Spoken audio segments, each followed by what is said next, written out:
Hello, and welcome back to We Love the State. This is the State Sanctioned Podcast. I don't have Ben in my garage, and we have not yet come up with a government-y sounding name for it. We were workshopping a few ideas, and what do you got there, Ben? This is a We Love the State sticker. Just got in the mail. Pretty geeked about throwing this bad boy on my laptop. So we do have stickers. We have fanny packs. We have face masks that say we love the state. We have t-shirts right there. Look at that. So, yeah, check out the website. We do have a link for our merch page. WeLoveTheState.com. If you do sign up on Locals right now, we're offering free shipping on any purchases through the website. So if you do sign up on Locals, you get a discount code and you get free shipping. So please check us out on Locals if you're already on there. We'll be doing more and more, I think, events, potentially some live podcasts, and maybe even some live shows.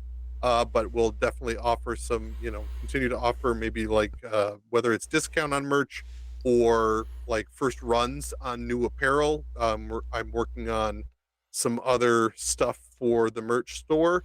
So it'd be really cool to be able to, kind of run that through our Locals community first to get them first dibs and get feedback on stuff like that. So please check it out. That hoodie that I got is comfortable. It's real fucking comfy. Yeah, it's really nice because there are multiple levels. So like if you want just a run-of-the-mill hoodie, that's on there too. If you want a premium hoodie that's a lot thicker and a lot warmer with more insulation, that's on there as well. So, and there's women's stuff. So, I guess we're coming up on Christmas. Ugh, I don't even want to talk about Christmas. We haven't even hit October yet, but always a great gift regardless of the holiday. We have a We Love the State face mask. Buy it for your lefty friends. Yeah, I think that's I as soon as I saw that was an offering, I'm like, oh, we got to throw our logo on that. There's nothing worse than like we love the state as you're being masked by the state. Yeah, like the irony is so thick, it's delicious. People go to WeLoveTheState.com, hit the three lines up in the corner, go to merchandise, buy one of those masks, and then take a selfie of it with you wearing your We Love the State mask and tweet it at us, or tweet it at me at Andy_Coons, or you know what, a fanny pack with your package hanging out. Like, I think that's going to be my next upload as soon as I get the fanny pack in the mail. So with your little crotch shot action with the rocking the fanny pack, always a good time too. So a selfie with the fanny pack, only the fanny pack. We love the state crotch shot. Yeah. All right. I should probably address what the fuck I did with my face. I got tired of a long beard. So I'm going to look directly at the camera. You can see my face is almost perfectly round, which is why I have a beard in the first place, to kind of offset that. But I have a nearly perfectly circular head. And so that's what I got going on now. I'm going to try this for a while. Yeah, so. It was kind of funny. We saw each other yesterday, and like I had just gotten a haircut and you had just gotten your face cut. And so it was like, we were, there's probably a few pounds less of hair between us. This is what it looks like when like dudes sync up on their periods. Yeah. This is the dude version of that. It's hair related. It's not. Yeah. It's not menstruational cycles. It's literally just like, how much hair are you carrying on your body? Let's get rid of it at the same time. Oh man. Well, today we have a great episode, a follow-up episode to, I don't know what episode number it was, but Jayson Sorensen, the current chair of the Libertarian Party of the great state of Idaho, joined us today as an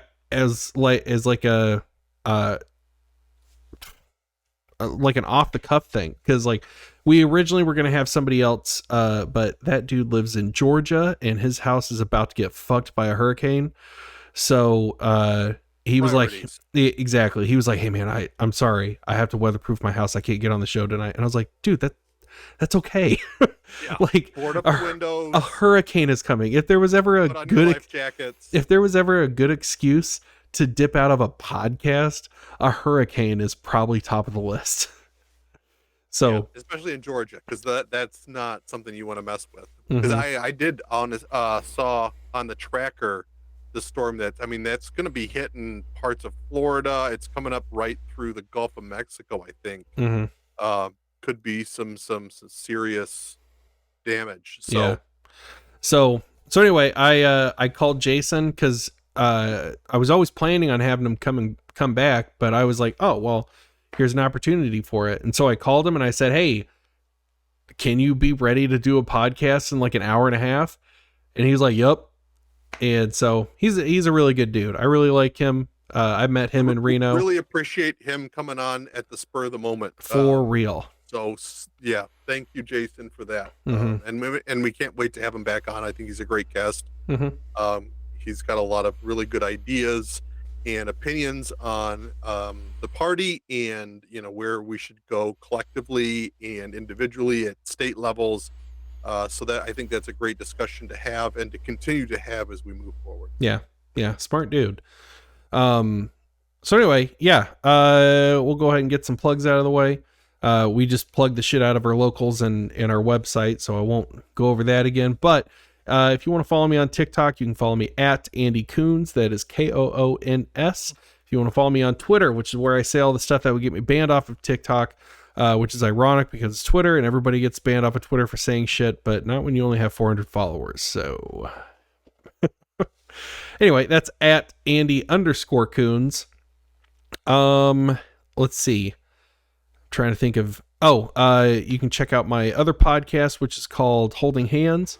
We only have 2 episodes up, and there's some weird technical issues we're dealing with getting the rest of the episodes posted.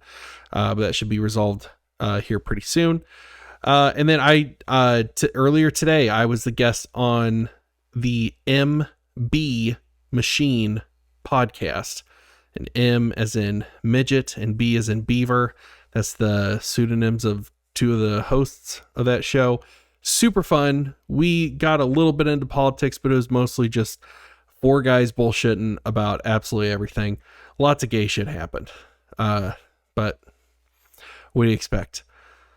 4 dudes in a room. Eventually it's going to get gay. So, yeah. Yeah, you can, speaking of gay, you can find me on Instagram at Picture This 1979. You can also make sure to like and subscribe to the We Love the State Instagram channel as well.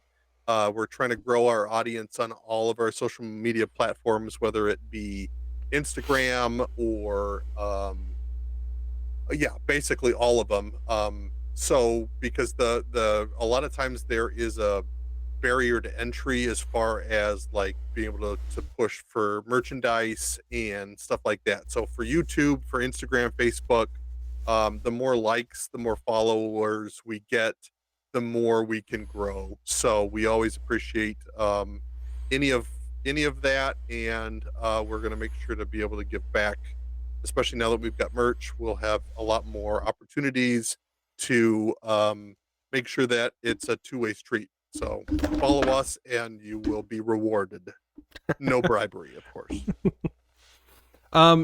Something I never plug on here because I'm always looking at my computer because we're recording the video and stuff like that. But I never actually say this for the listeners, for the podcast only listeners. We upload these to YouTube with full video. And so if you want to see our insanely borderline illegally handsome faces, you can check us out at We Love the State, the We Love the State podcast on YouTube. They premiere every Tuesday at 3 p.m. Eastern Standard Time. And yeah, so there's that. I don't think I've ever plugged our YouTube before. And we're definitely going to look at Rumble as well, because it's only a matter of time before we say something that YouTube doesn't like and we'll get a strike or who knows what. So Like that thing I'm gonna cut out of this episode. yeah, got to play inside the rules, unfortunately, in a lot of these venues. So, but Yeah. we'll definitely be looking at other opportunities as well. Oh yeah. All right, well, let's get into it. This is our interview with Jayson Sorensen, chair of the Idaho Libertarian Party. Enjoy.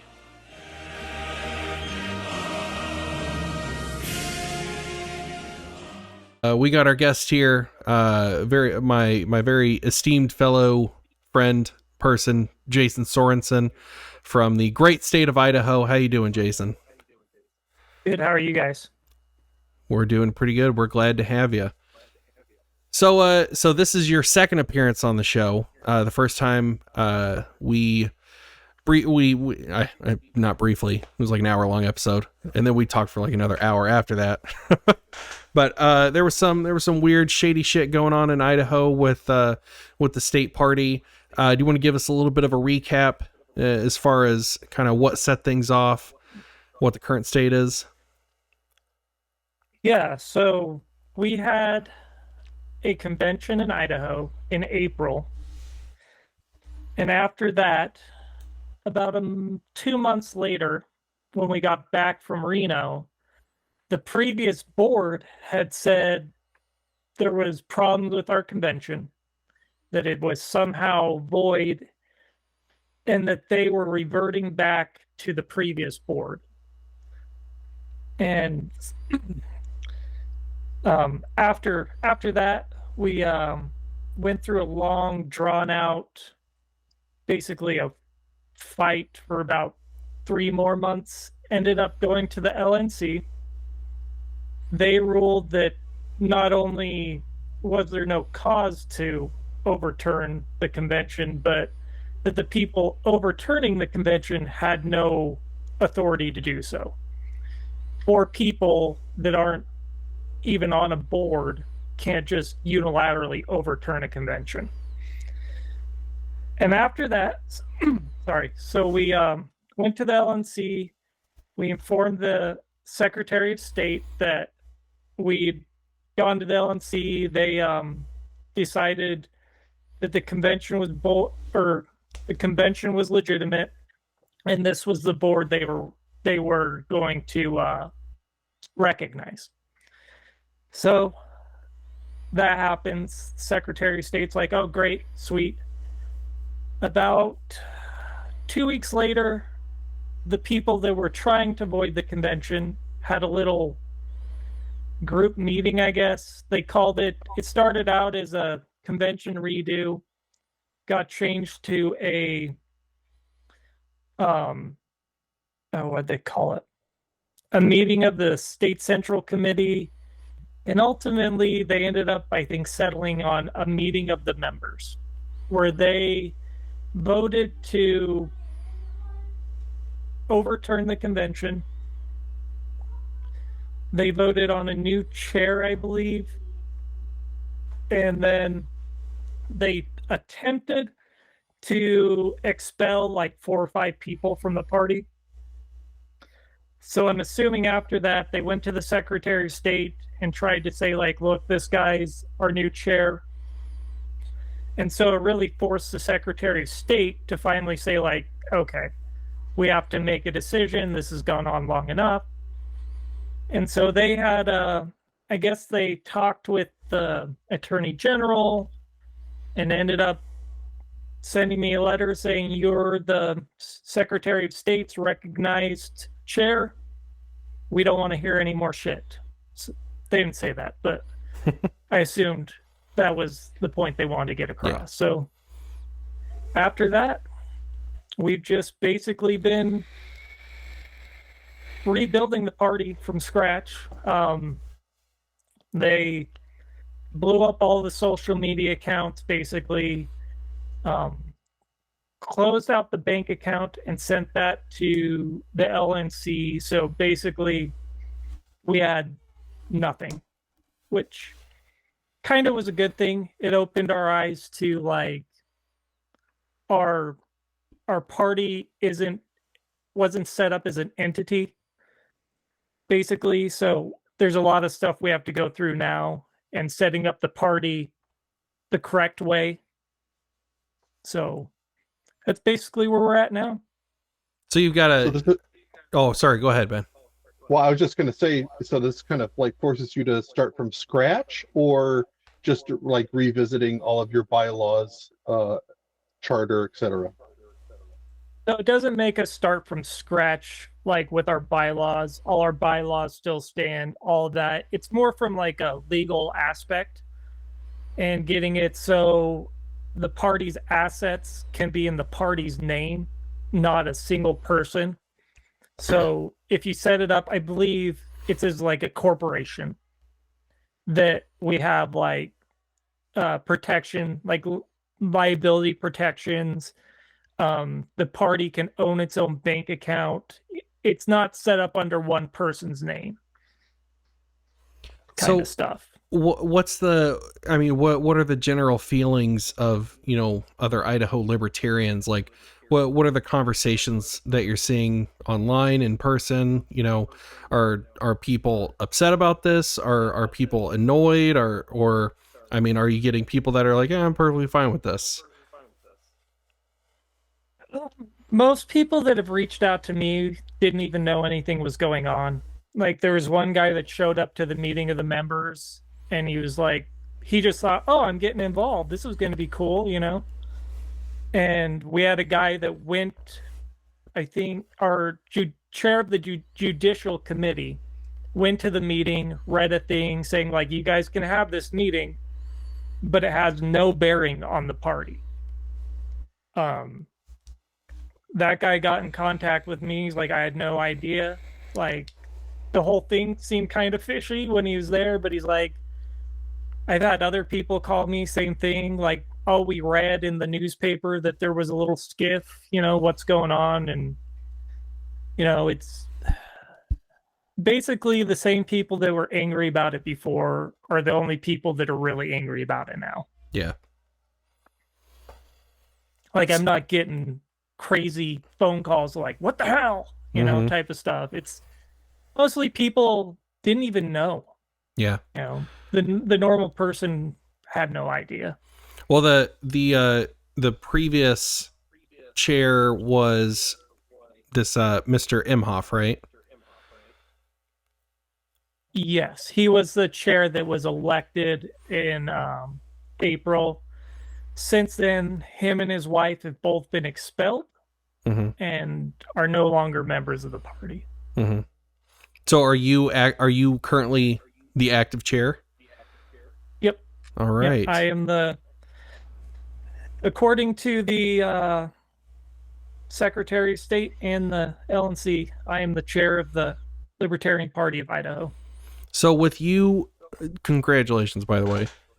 So with you, I don't know if I don't know if you're excited about that. That's a very loaded congratulations. Thanks, So I guess. Well, with you being chair, I mean, are there any immediate things that you want to address, or maybe whatever is in your power to change, things that you want to tackle up front? What are those things? So I've been telling people that probably the rest of this term is going to be a lot of grunt work as far as setting up the party right, getting all the assets set up, the bank accounts. We're going to basically redo our entire bylaws. That'll go through a committee, so it's not necessarily in my power, but we're going to be setting up bylaws. Committees will all need to be set up. I really want all the committees to write like a policy manual. So the next time a committee comes in, they can say like, oh, this is how this functions. And it's basically doing all the boring groundwork. So in the future, the party can just click. Yeah. Well, it's good. So I mean, I know it sounds... So it's not necessarily starting from scratch, but at the same time, you kind of are rebuilding from the bottom up. Yeah, it's not from scratch, but it's basically, um, and this isn't necessarily like because the party had this conflict, we're here. It's basically because the party for 30 years has just been a little social club and not necessarily like this is a legitimate thing. We're trying to do this, we're going to build it. And like anybody that's ran a business will tell you, like, you got to take steps, right? You got to get X done before you can get to Y. Right. Yeah, It sounds very similar to like how Michigan was, because I got that impression too. Was it was almost kind of like just a club, and I think the perception of the Mises Caucus, especially, was like you're really messing up, this like social network that we've built, and you're putting a lot of people at risk because they're just there for the social aspect of things. Yeah, I mean, they maybe want to push bills or support this or that, but there was never a huge like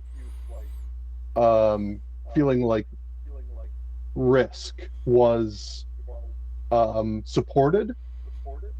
And I think that's one of the quote unquote scariest things about the Mises Caucus is they're really pushing and saying we're changing things up, and there's a lot of risk involved with that change. And I think that's where a lot of the pushback has come from. Is this is we're shaking things up. We're going to do things differently, and I think that there's a element of fear in that. My question.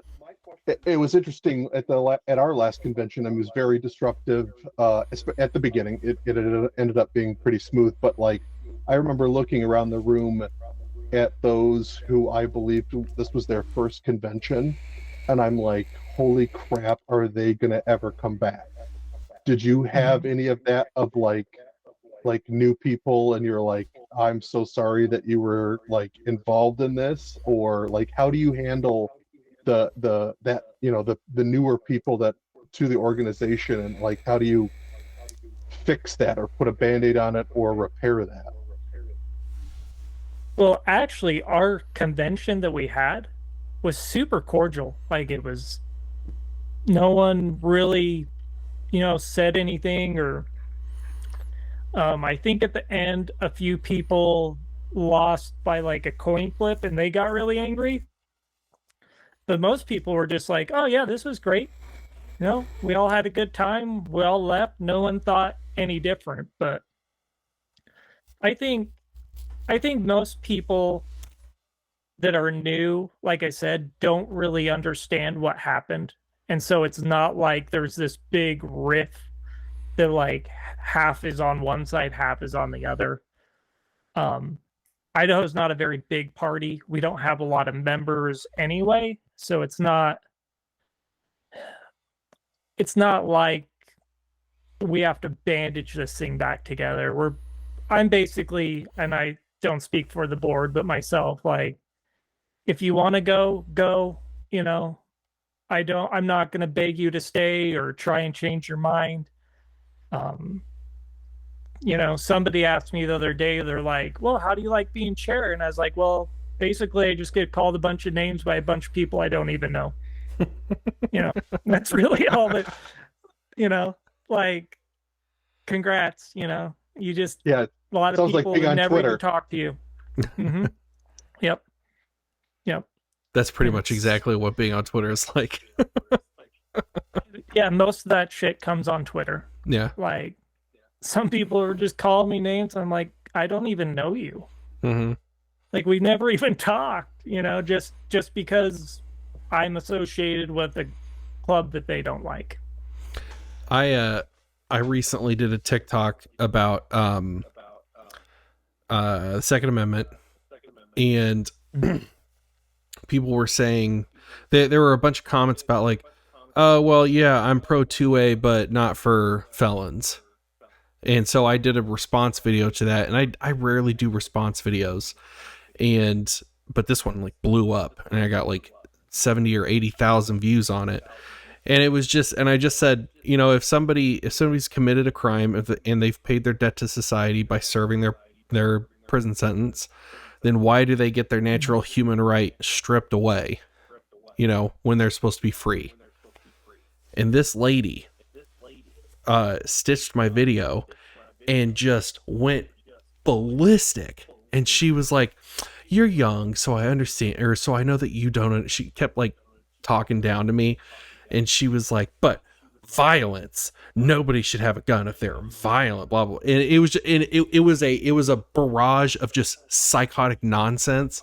And that was like, you can almost say that was all of Twitter condensed into video form. It was the most insane nonsensical shit I've ever seen in my life. It was crazy. She deleted the video. Yeah, which is weird because, like, you know, there's a lot of people that are felons that, like, for smoking marijuana. Yeah. You know, so, like, why wouldn't they get their rights back? Mm-hmm. They're probably the same people that are like, oh, we need to free Brittany Griner because, you know, the Russians, you know, those same people are like... Yeah, they're so ignorant, they don't even understand that, how many of those people are locked up in their own country. They don't even get the double standard. That was the funniest part about the whole Brittany Griner situation to me. Yeah. Who locks up somebody for weed for 12 years? Yeah, that's ridiculous. What kind of country? I mean, well, yeah, you bunch of communists. Yeah. There's people in prison right now for smoking weed or dealing weed in states that it's legal. Like, you can go into a store and buy weed right now, and they're still in prison. Oh, yeah. We're in Michigan. It's legal in Michigan, and there's still people in prison for selling weed in the 90s. You know, it's crazy. It's fucking stupid. Yeah, I was just in Wisconsin, and so I'm sorry. Kratom is... I actually liked it. Don't knock Wisconsin. I will. Ever since to shit on it. Ever since I drove to Iowa and drove behind a bunch of people from Wisconsin, fuck people from Wisconsin, dude. They can't drive worth a shit. If you're listening to this and you're from Wisconsin, like and share this and subscribe, whatever. But fuck you guys and you're driving. Oh, Utah's worse. Oh, really? I don't know. There was a guy that started for us. He just moved up here from Ohio, and he was talking about all the shit he gets from like anybody in Michigan. They're like, anytime I have to drive down in Ohio, you people suck driving. Like, so I wonder if it's just a Michigan rage thing. If anybody outside of Michigan isn't angry enough because the weather sucks so much here. Well, I can't see this. Ohio's you not drive even like real. Shit. Yeah, Ohio's not even real. It's not even a real state anyway. Yeah. Anyway, so I get to Wisconsin, and Kratom's legal in Idaho. I get to Wisconsin, we're going to walk into the Green Bay game, and I have a little, I keep some capsules with me. And I go, there's like 50 police sitting right there. I'm like, I wonder, I should probably see if this is legal in Wisconsin. It's like one of the only 3 states that it's not legal. It's like, oh shit. So I'm in the line, like peeling off the like thing that says what it is, to throw it in the trash before I walk by all these cops that are gonna search me. I swear they're just vitamins. Yeah. What do you think? Yeah, they're kind just of going back to the rift in the party, especially now as chair. How do you see healing that rift? Because I guess I like looking back, or even while we were in it, the whole idea of this, calling it a takeover, I think there was just built-in animosity and anger in just the verbiage. Now I understand the background to that, because there was there was a lot of the old guard that wouldn't even let Tom Woods into the conference or speaking. Like there was animosity that was slowly being built up over time. So with that in mind, the takeover phrase made sense. But for a lot of like new people to the party, it's just like, how do you calm things down and then continue to build with this, like, this feeling of like animosity that's kind of built in right now. So we have our secretary for our party has been in the party for 40 years, I believe, something like that. And he'd never really done anything or met anybody from the Mises Caucus. He so he was kind of skeptical. And he ended up telling us one day, he's like, I've never been received, treated as nice as I have. He thought like we were just going to overrule him and be super mean to him and just shit on him all the time. And I think the best way to do it is just get the fuck off Twitter. Stop giving these people that like are going to hate you no matter what you do the time of day, and just go to work and show people like, yeah, we really want to, whatever you think of the takeover, we're here to do work. We're willing to work it with anybody that wants to work with us in good faith. Now, if you're just going to be a shitbag, then you can just get the hell out. But I think that's the best way forward, is just to continue, like, look, we're trying to get stuff done. We'll work with anybody. We're not these bad, evil racist people that you make us out to be. Because you can yak with people on social media all day about, oh, I'm not a racist or I'm not this, but it's never going to change their mind. No. And I think the best way forward is just put your head down, go to work, treat people with respect. Like our secretary, it really changed his mind. Honestly, I don't think he voted with us one time at Reno. But, we respected him as a person, that we disagreed. And, he ended up, I believe, saying after of something like, well, you guys, it's your party now. Let's see what you do with it. And I think that's the best way to move forward. Mm-hmm. Yeah, that makes sense. It's just those actively. I mean, I've been in healthcare management most of my life, and we talked about those who are engaged and those who are disengaged. But then you have those people who are actively disengaged, and they are those disruptors. And that's, I think, the toughest part, is to get those voices silenced. So those who are just disengaged, because those people you can get them on board, because you just have to show them, our goals are pure, what we want to do is just, and it's right, especially for the party and growing the party. It's those actively disengaged people, I think, is the hardest coin to flip, because you can't turn them. Like, there is nothing you can show them. There's nothing you can prove to them. You can be the most perfect quote unquote Libertarian Party, and they're never going to get on board, because they are just angry and they're bitter people. So that's, I think, for us, especially in Michigan, that's the biggest struggle, is how do you get, I mean, you're not going to, like I said, you're not going to get them on board, but how do you get them to give up and walk away? You have to hug them against their will. I think that's what rape is apparently the answer. No, hugs. Come on.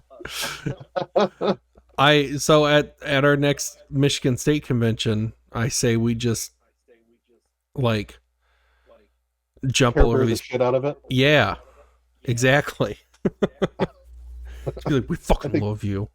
We need to like a whole bunch of those, because I think, isn't it every Care Bear had like a different symbol on their shirt? Wouldn't it be hilarious if the whole Mises Caucus showed up with Care Bear t-shirts? We should just all get like Care Bear costumes with the Mises logo on our stomachs, and just go in and hug the fuck out of all these haters. Yeah, a Mises Caucus furry party. Yes. Yeah. Let's stick with Care Bears. Funny enough, like, I think that's less weird than furries. The furry party. Yeah, like we're about hugs. We're not talking about screwing in the back room. Hey, there's non-sexual furries. Okay, all right. Well, clearly I have a distorted opinion of furries. No, furries are the worst of the degenerates.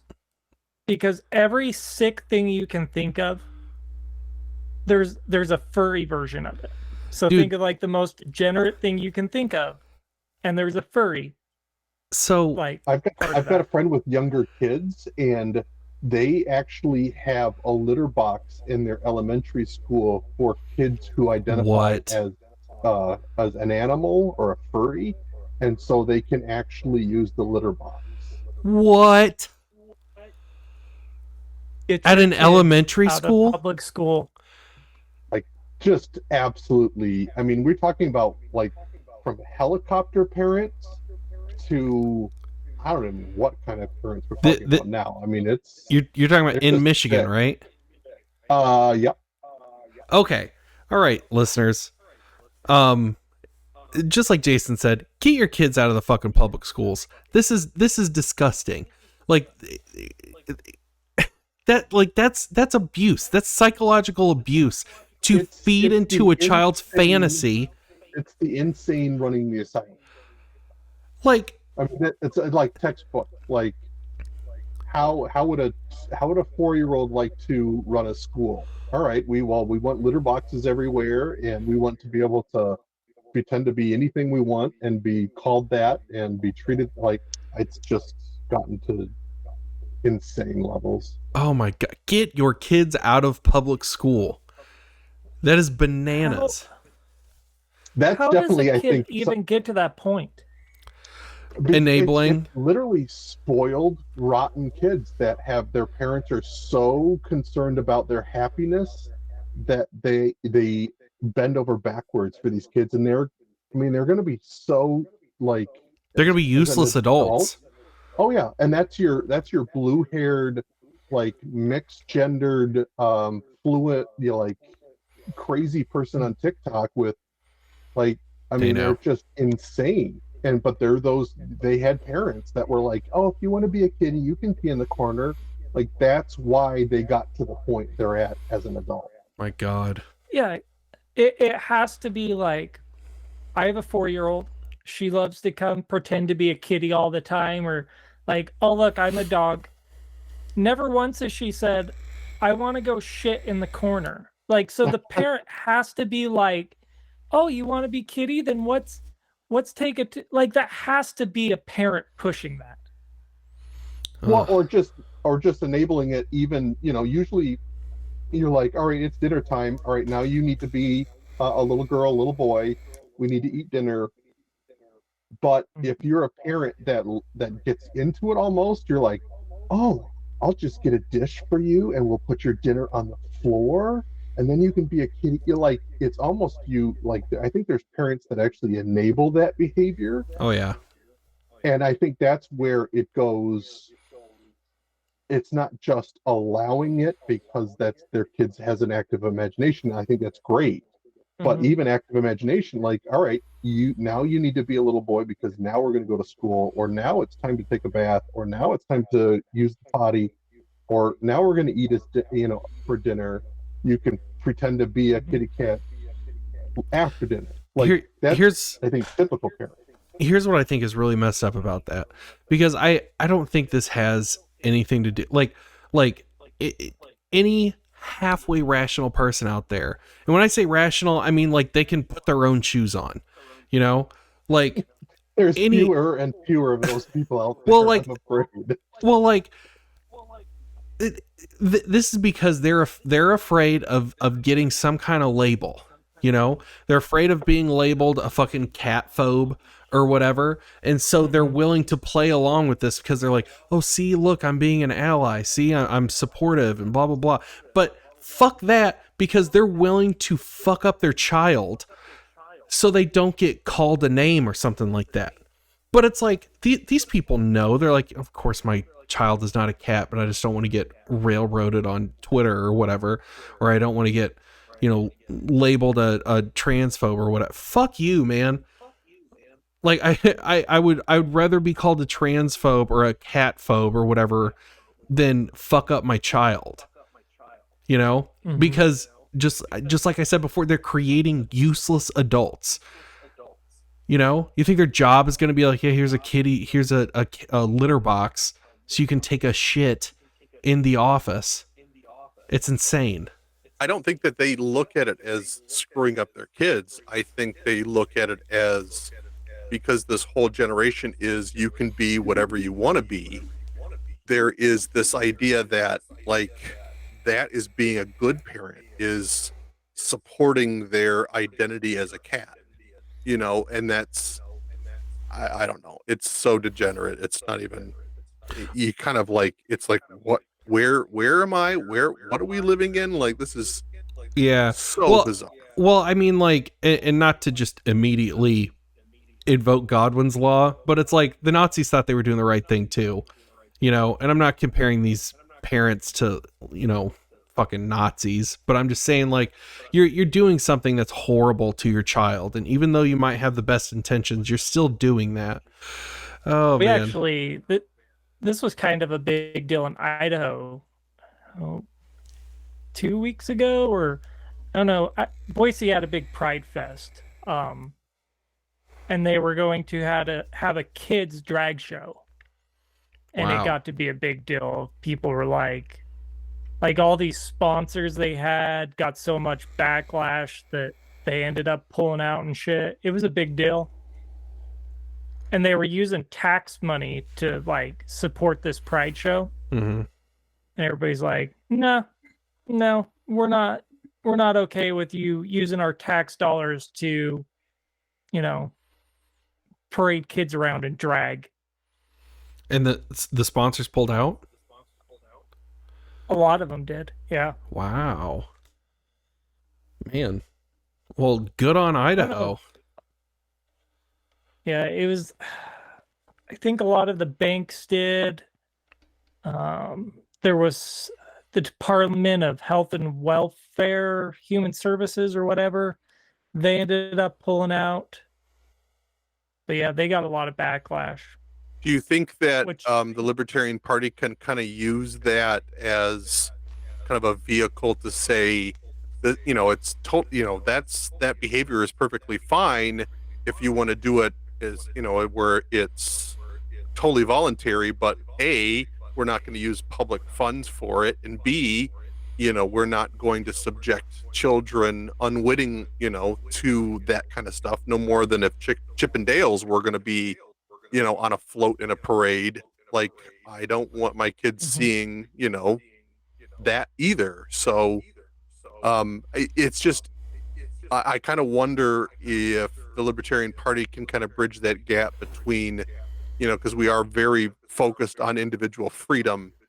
And so how do you not alienate those who wish to express themselves in a certain way, but at the same time say, that's perfectly acceptable as long as everybody who's involved is voluntarily involved. And an adult. Yeah.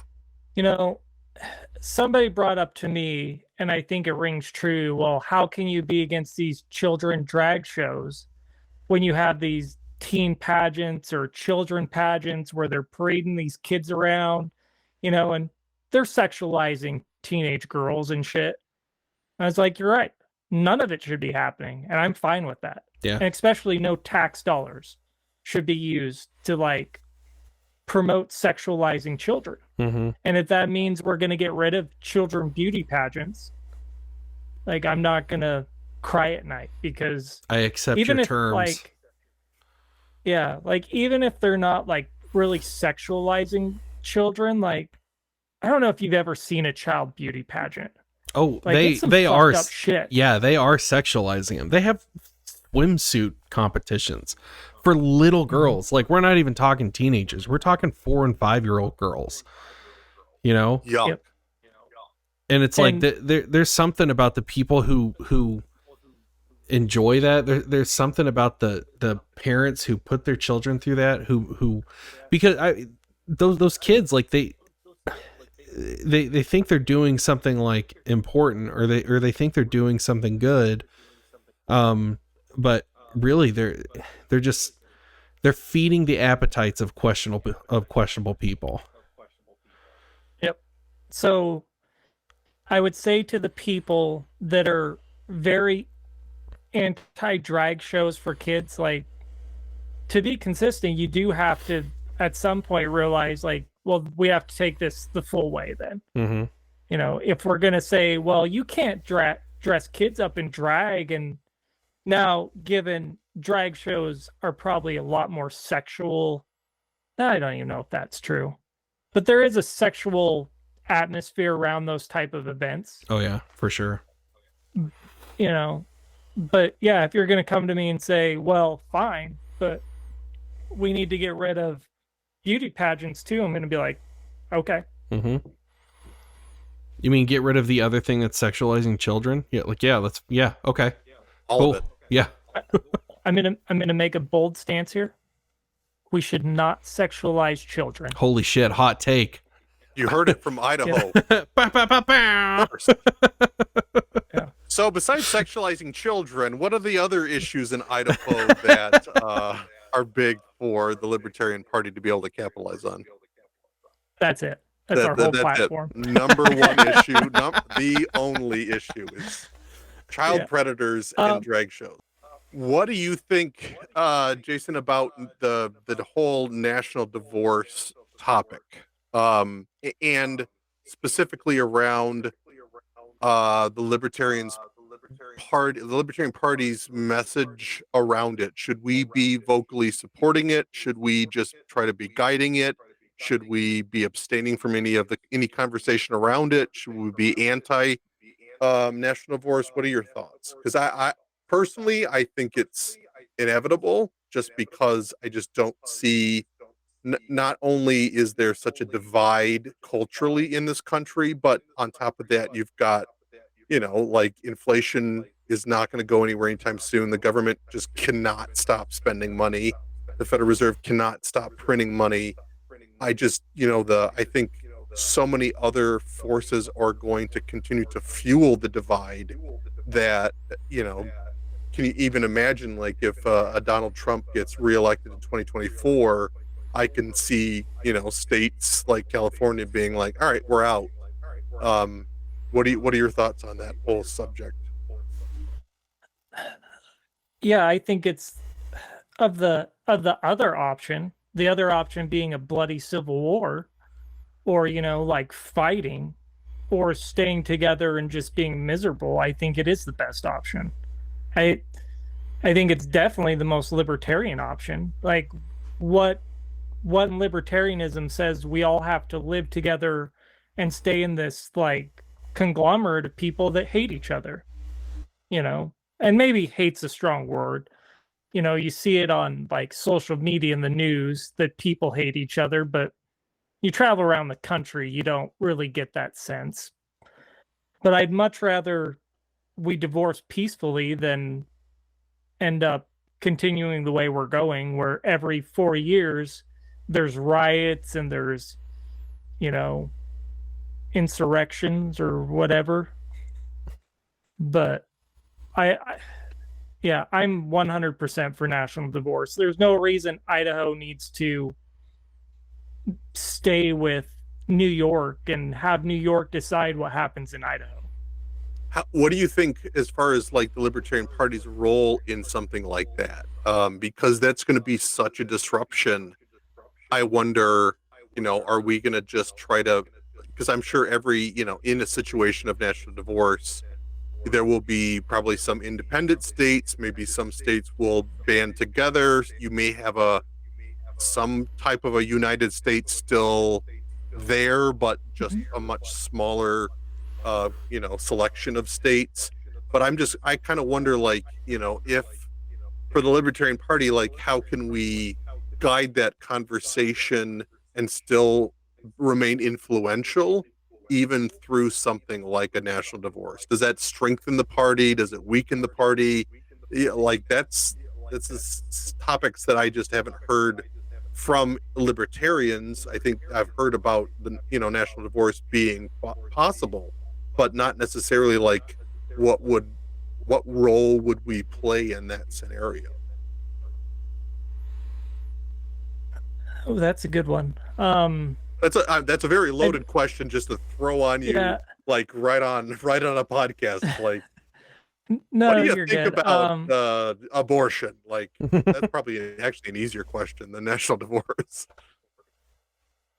I don't think it necessarily hurts the party. Maybe, I don't even think it would hurt the national party because that's the libertarian thing, right? Decentralization. Right. And I actually think if you did have a national divorce and you had, say these states break up and where I'm at, like Idaho, Montana, Wyoming, parts of Eastern Washington combined, it would actually make it easier because then you're not fighting if I don't vote red every 4 years, we're going to get a Democrat. Like that kind of goes away, to not all the way, but to a certain extent. I think if people are open to, okay, this experiment failed, we're going to go our own way, maybe we should start looking at other options, or maybe not. It's hard to predict what happens.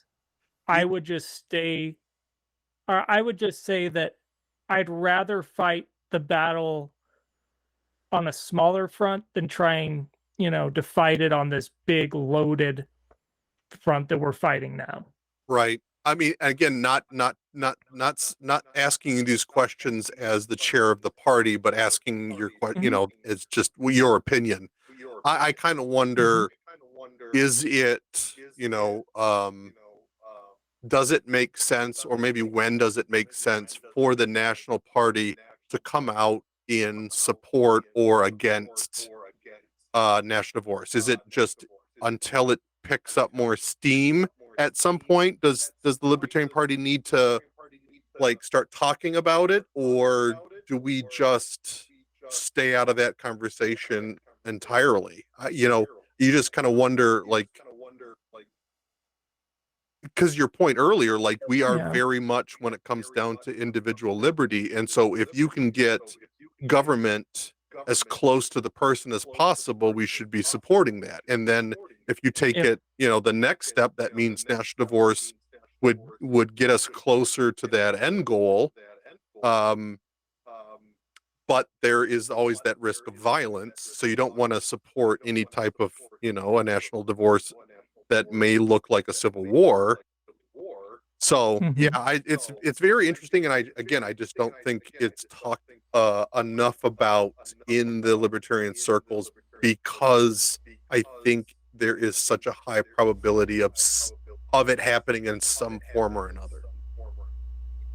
Yeah, I think the messaging around national divorce needs to be very, very clear. We want a peaceful, secessionist movement. We do not advocate for violence, but we believe it's the best way forward.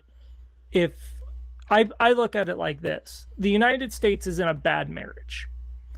And instead of saying, like, look, this isn't working out, we don't like each other, we have very different paths, they're like trying to stay together for the kids. Instead of like, and the longer that goes on and the more heated it becomes between side A, side B, the more chance of violence that there will be. So if we can, I think we should be very clear in the messaging of peace. We want, we've already got 50 states. Why don't they just go their own separate ways, form their own groups? The Libertarian Party was one of the first parties to start advocating the abolishment of the Federal Reserve. So I think it's always good to be out front and advocating like this needs to happen. But I think it's a tough one. So, but you would be people. you would support having the Libertarian Party come out and have us at least a stance on the subject. Mm-hmm. Oh yeah, yeah. I don't think it's something we need to run away from. I think we do need a strong stance of, we believe in decentralization, and with that, we believe that, states should be able to go their own way as long as they do it peacefully. Which Yeah. is, who knows what's going to happen, but I think we definitely need to have a stance on it. Should it be our main talking point and our main priority? I don't know. Man, I almost think on a national scale for the National Party, I almost think that it should. Because I think it needs to be brought into the Overton window. I think it needs to be brought into the common conversation, because I mean I don't know how violent it would get.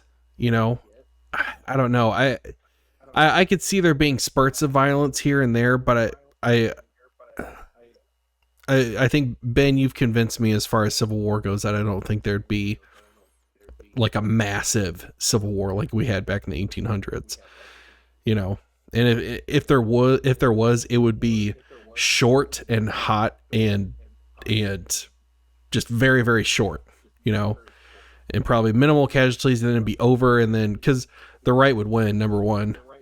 But I think we still need to be trying to avoid that, and I think the way to avoid that is just being like, listen, guys, we fucking hate each other. Why don't we split this up? We're not going to turn off the Colorado River. We're not going to do that to you guys. You guys aren't going to fucking do anything to us. Let's just split up and call it good. We don't have any control over your lives. You don't have any control over ours. You know what I mean? Well, the weird thing is like, we have treaties and we do trade all over the world. Like, I don't see why it's like, well, if we're not the United States, we're all just going to fucking go our own way and hate each other. Like, that seems like such a bizarre fear-mongering thing to me. Yeah. I'm with you. I don't think people even have the want or desire to start killing, fighting other people. Yeah. If there was going to be any violence, it would be the federal government trying to contain the states, right? It wouldn't be Idaho's now going to start fighting Utah. It would be the feds trying to keep it together, like basically the first Civil War. Mm-hmm. So I don't know. I don't know. I don't see it going violent because of social media, and because I think you can get away with a violent civil war when nobody can really see it. So if you don't see it, you don't even realize it's happening. Yeah. Very easy for the government to control the narrative. Yeah. With social media, at least the way it stands right now, I mean, who knows? I mean, the government could use that kind of disruption to say, oh, we need to take full control over the internet, over the media, like some war powers thing, right? Like a war powers act, and like go full totalitarianism, and then there is potential for violence in a situation like that. It's a scary thought, but at the same time, like every day I wake up and it's like, are we in World War III? Has there been nuclear weapons authorized in Russia or in Ukraine? Are we invading Taiwan? Is Russia or China invading like Taiwan? Like we are in such a state of the unknown and of flux. I think from a political party's perspective, I think it is important to kind of put down some roots in certain topics to say, here's where we stand on A and B and C, and make it very clear, because I think that helps with the marketing and the messaging. because if you can make sure that you're not necessarily black and white on the issues, but everybody knows where you stand. It's almost the opposite of what is that Forward Party? What's his name? Andrew Yang. Yeah, Andrew Yang. Whatever the majority wants. Yeah, they're not taking a stance on anything. It's almost the exact opposite of what a political party does. And I give them a little bit of credit of being creative, but there's no way that you grow something without any opinion on anything. That's just, you kind of have to shake your head on, that idea. But it'll be interesting to see how things play out. But I would like to see the Libertarian Party kind of, take a little bit more of a stance on big ticket items like national divorce. All right. Well, I think the big one right now should be, and I think they are, that's the scariest thing to me. Am I going to wake up tomorrow and half the world's going to be destroyed because of some shithole? Ukraine is in a pissing match with Russia, and we're playing with fire. I don't think people realize how scary that is. The people. Well, the government would never launch nukes. They don't care. They have bunkers and they're gonna, they're fine. It's a scary, it's a scary thing to think tomorrow we could wake up and be in nuclear war. Yeah. Well, that got dark. It did. And on that note, Jayson, I really appreciate you coming back on and giving us an update on what's going on in Idaho. I know we got off the rails there for a few minutes, but what the hell? It was fun. Is there anything you want to plug? Is there anything you want our listeners to know about or be aware of? Yeah. Go to what's the IdahoLP.org if you want to join the party or get involved. You can hit me up anytime. I'll get you directed where you need to go, and thank you guys for having me. Well, thanks for coming on, buddy. I really appreciate it. Ben, is there anything you want to close this out with? No, I again appreciate, it was nice meeting you. I think these type of conversations between states, especially at the party level, is very beneficial because I think we can learn from each other. And especially when it comes to like roadblocks and problems that you've faced and maybe have already overcome, we don't have to feel like we are working on this in a silo, in growing the party and spreading the message. So I really like these type of conversations because I think they break down that feeling like what's just on us. And even getting away from trying to rely on the national, if we can build relationships between states, then I think we are just going to be better off as a party, but especially at the state level. So I appreciate it. Yeah, I echo that. it's something I'm big on is, reaching out to other chairs, what's working for you, what doesn't work. And I think that needs to happen more. What it's like when you become chair of a party and you start delegating to committees, it's that same type of stuff. What are you doing? What am I doing? Why don't we join together and try and do stuff? I'd really like to see more working together between state parties. Yeah, that networking and collaboration, I think, is going to be so key, especially when we keep growing, because I think when somebody overcomes a barrier, it shouldn't be done in a vacuum. The idea when we want to share those victories so people can replicate them and not just be go our state. It needs to be more at the party level, but not necessarily from that high level, but interstate discussions. I think it's great. So thanks. Yep. Well, thank you for having me. All right. Well, until next time, thanks for listening, everybody. Go ahead and like this, share this, subscribe to this, whatever you got to do. If you got some liberty-minded friends, send this their way. Let them know this is just the best goddamn libertarian podcast out there right now, except for Part of the Problem and a few others, but we don't talk about those. Yeah. No, yeah. They're all right. They're okay. They're okay.